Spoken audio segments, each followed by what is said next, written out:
Namaste. Each and every one of us is a powerhouse of consciousness and energy, which means endless potential and limitless possibilities. We just need to become aware of these powers that we possess and learn how to use them so that we can direct them towards our health and happiness. Desire is one of these powers within. It's a natural force that is driving us to each and every moment, fulfilling our wants and needs and cravings. It's this force that gets you your coffee every morning, or what you want to eat for lunch, or the outfit that you're wearing, or the music that you're listening to, or gets you to the place that you need to go to. This force within is working constantly and continuously. We just aren't aware of it. And it is through our awareness that we begin to harness this power within. When our mind, our consciousness, aligns with the force of desire, anything is possible in life. And this alignment takes place in a yoga practice called Sankalpa. A Sankalpa is a conscious articulation of a desire where mental energies are given direction through clear and focused intention. This is session 3, the final session of the Inspire Living series on Sankalpa, the yogic art of living with intention. There are 2 previous sessions to this series, which you will need to watch before continuing on to this one. In session 1, we begin with becoming aware of this force within and discovering all of our desires, all of the things that we want, and making a list of them. Then in session 2, we learn the practice of meditative contemplation of a desire, where we project into the future and get a glimpse of our desire manifested. This gives us a chance to consider the consequences and feel into how important it is for us to make this a reality in our lives.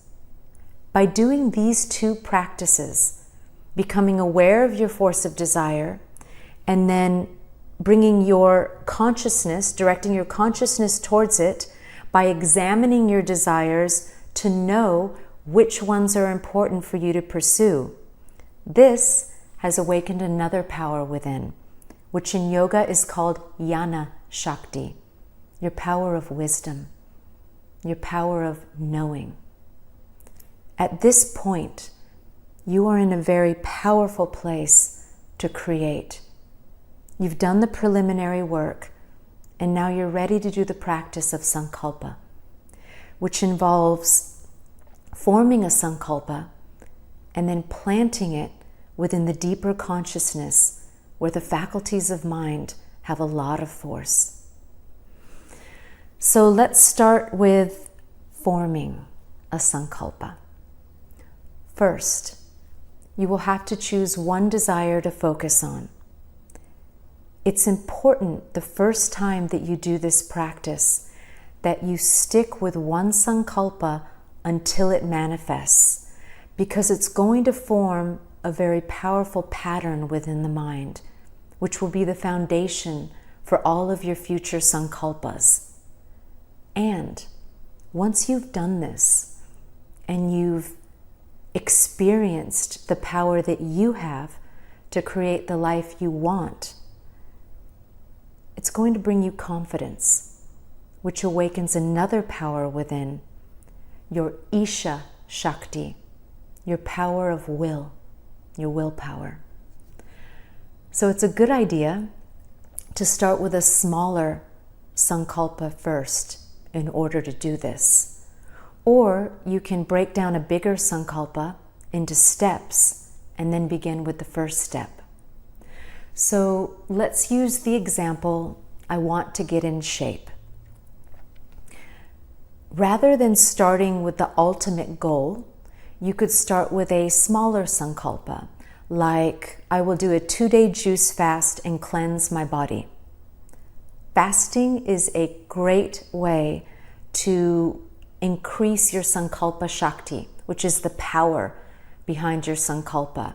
And it benefits you profoundly, physically, mentally, emotionally, and spiritually. Then once you've completed that, you can move on to your ultimate goal and Sankalpa. The process of breaking it down is therapeutic on many levels, and it can give you clarity on bigger desires that you may not know how to start. Yogi and I, for years, would talk about the desire that we both had to acquire land and live out in nature, but neither one of us knew where that would be. So we broke it down. First, we set an intention to get a car that we could do long road trips in and explore the land. We were sharing an electric car at the time, which is not good for long road trips. Once that was manifested, we set the next intention, which was to take specific road trips together within a specific period of time. By the time we had realized that Sankalpa, we had found a place that we both really loved. So we set the next intention, which was to contact an agent to know what was available, and also to visit this place during certain times of year so that we could experience what it was like to live there.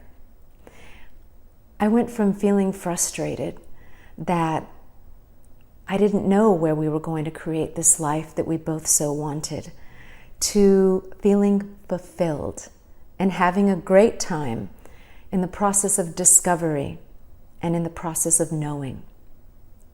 When we break down bigger intentions and realize it one step at a time, it awakens another power within. Our Kriya Shakti, our power of action. There is a formula for creation that is given in the yogic sciences, and it has 3 powers: the power of wisdom, will, and action. And the practice of Sankalpa awakens all of these 3 powers. So if you want to live an empowered life, make the practice of Sankalpa a part of it. Women come to me because they want to know how to awaken their Shakti. Well, the practice of Sankalpa is one of the ways. It will awaken your Jnana Shakti, your Isha Shakti, your Kriya Shakti. The next aspect in forming a Sankalpa is to take the desire of your choice and turn it into a simple sentence that is meaningful to you. It may be similar to what you've written down or what you've used in the meditative practice, but this is the moment where we tune into the language of our heart, which means we need to feel it. Now, I can't tell you what the language of your heart is, because my heart has a different language. But let's go back to the example of I want to get in shape. Your Sankalpa could be, I will weigh this many pounds and get in optimal physical shape. Or it could be, I will have the body that I envision for myself with my new discipline of eating and working out. Or it could be, I am creating positive lifestyle habits to improve my overall well-being. Whatever it is, once you've formed it, you have to feel it. You should feel excited about it, in eagerness to realize it. Just saying your Sankalpa should inspire you. Then once you've formed it, you're ready to do the practice of Sankalpa. You're ready to plant it like a seed into the subconscious, where all of the seeds and root patterns exist that make up your personality and your behavior, and that cause you to react and respond and live your life the way that you do. Our subconscious makes up 95% of the mind's power and potential. When an intention is planted here, it is this force that is driving it to manifest. Now, in order to plant our Sankalpa within this force, we need to activate the waves of the subconscious, which means we need to alter the brainwave frequency, which is done by slowing down our thoughts. The yoga practices that do this are dharana, concentration practices, dhyan, meditation practices, and pranayam, breathwork, breathing practices. There is a series on Inspire Living, the series of meditation, or the Inspire Living series on pranayam, where you can learn these methods. There's also a video, The Science of Meditation, which you can watch to understand this process in totality. Then there's another practice, the practice of Yoga Nidra, which is the ultimate way of activating the waves of the subconscious to plant your Sankalpa. The word Nidra in Yoga Nidra means sleep, because during the practice, when the waves of the subconscious become active, one's consciousness starts to slip as if falling into sleep. Swami Satyananda, who created the method of Yoga Nidra, said, "Everything in life can fail you, but the Sankalpa that you take in Yoga Nidra will not fail you." That is the power of the subconscious mind, and that is the power of that practice. So whichever method you choose to activate the waves of the subconscious, always at the end, state your Sankalpa mentally 3 times. Sankalpa is always done at the end of your yoga practice. Even if you're practicing asana and you're lying in shavasana and you're in deep relaxation, state your Sankalpa mentally 3 times. Finally, there is another way, which is a gift that we are given every morning of our lives. A sacred window where we have access to our subconscious without any effort at all. And it's the moment where we're waking. Our eyes are still closed.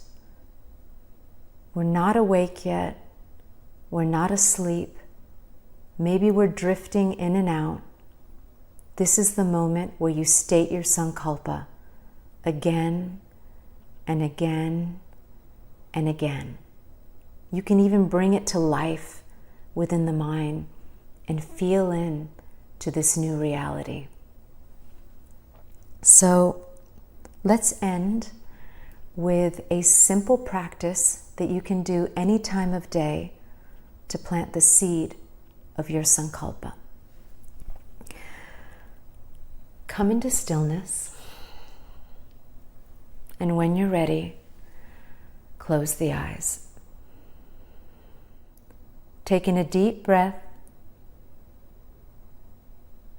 and slowly exhale.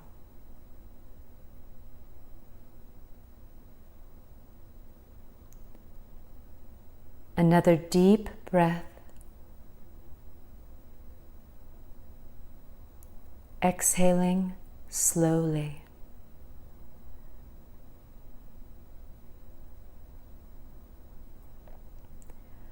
One more deep breath. This time I want you to hold the breath for as long as you can comfortably without straining. And when you need the breath, slowly exhale.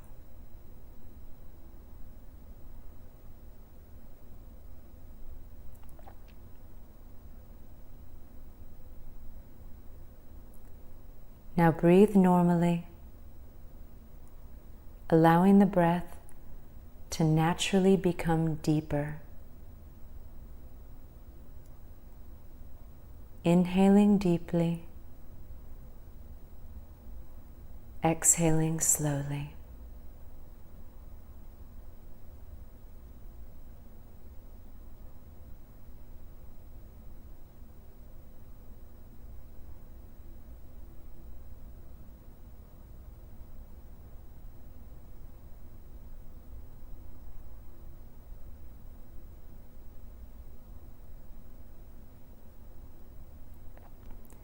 Now I want you to begin counting the breath backwards from 10 to 1. 10, inhaling. 10, exhaling. 9, inhaling, continuing to 1 at your own pace.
Let go of your efforts and bring your awareness to the eyebrow center.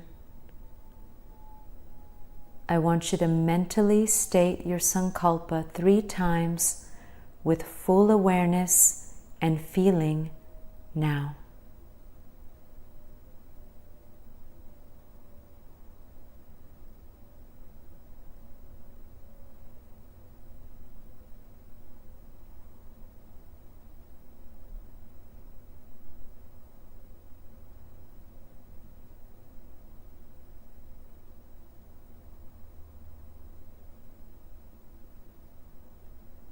And when you're ready, open the eyes.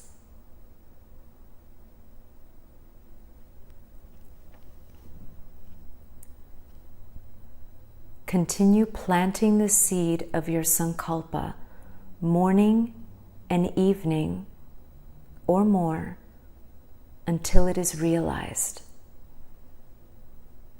This practice is going to give you great mental strength and channel vast energy towards creating the life that you envisioned for yourself. And as you continue with the practice of Sankalpa, you will find that your desires deepen and they become more meaningful until eventually it is the soul expressing its desires and guiding you towards your highest destiny. I hope you've enjoyed this series and practices, and may all of your lives be blessed. Hari Om Tat Sat.